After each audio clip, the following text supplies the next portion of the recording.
I don't know why Fujimoto loves to make us cry, to feel a little bit sad.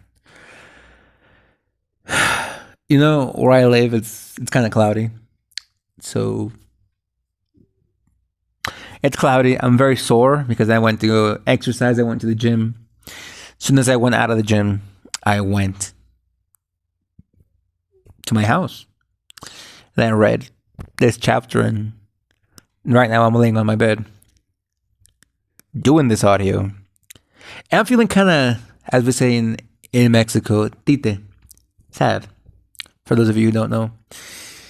Chainsawman chapter 250. Why did I say 250? Oh my god, I'm still thinking about Jujutsu Kaisen. Chainsaw Man chapter, I don't know what chapter this is, but Chainsaw Man's new chapter is out and about, and I have read it. And I am impressed with how much of a good writer Fujimoto is. I feel like Fujimoto is one of those few shonen manga writers that does a really good job at showing, not telling you. Because he told us a lot about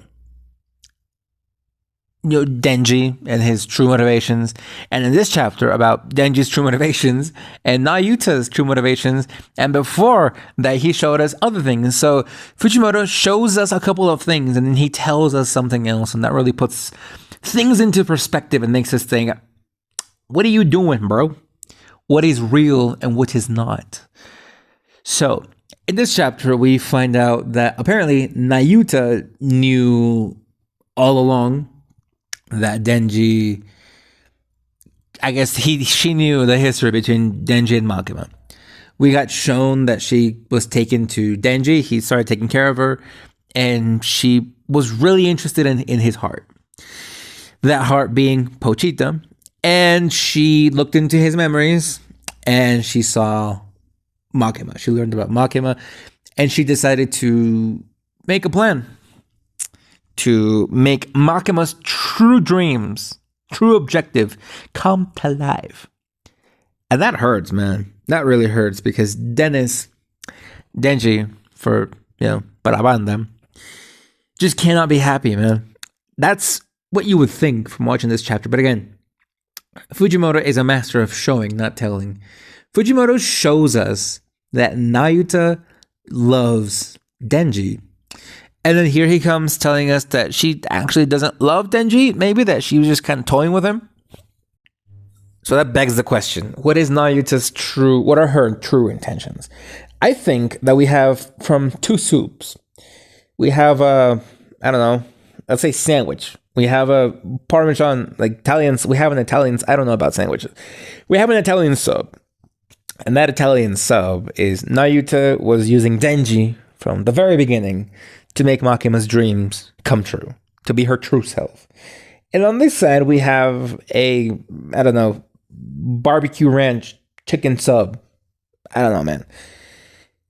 And the barbecue chicken sub tells us that Nayuta started out that way, but she started to really care for Denji. If we look at the Italian sub, we can see that Nayuta is obsessed with Denji and that she only wants him to have a life with her. So it could be that she's kind of dumb and she doesn't really know how to make Makima's plan come to fruition. So she's basically making Denji fall in love with his normal life, not with the Chainsaw Man life, because she didn't want him to turn into Chainsaw Man. She wanted to give him his life, normal life, and then break him apart from there. Basically just what Makima did. So she could be kind of dumb. Maybe she could be kind of like not as smart as Makima, not as, because Makima's super intelligent. And maybe she doesn't really know how to make that plan come true. So she thinks that just by making Denji care for her and the dogs will make will break Denji, right? And over here with the barbecue ranch chicken sub, I don't know what I said a little while ago, but the other sandwich is basically she cared for him and she's caring for him and she doesn't want him to get hurt. She doesn't want him to go out into life and the door being Chainsaw Man, because that's not what she would want. I would go more for the second option. Because throughout the last chapter and throughout like all of the last chapters, Nayuta has begged Denji to not turn into Chainsaw Man. And she has made it very clear that she doesn't want Denji to interact with anybody. That would go against Makima's plan because Makima in part 1, she made Denji make friends. She gave him a family. And then she took it away.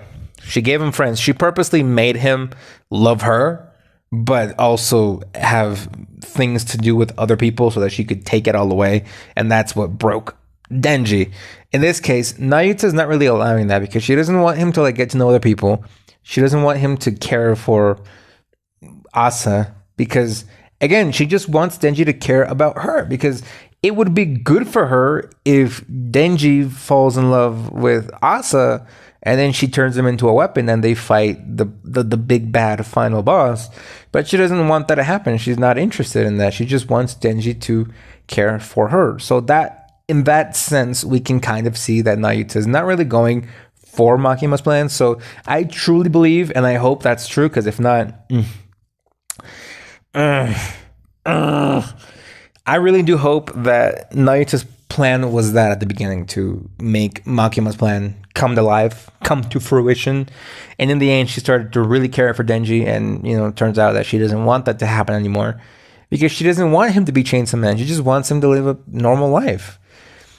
And we got a glimpse of Denji. He's in the hospital now, so I don't know what happened. We'll have to wait and see in 2 weeks. But we got to see Denji in the hospital. I don't know exactly what happened here, or how it happened, or why it happened, or whatever, right?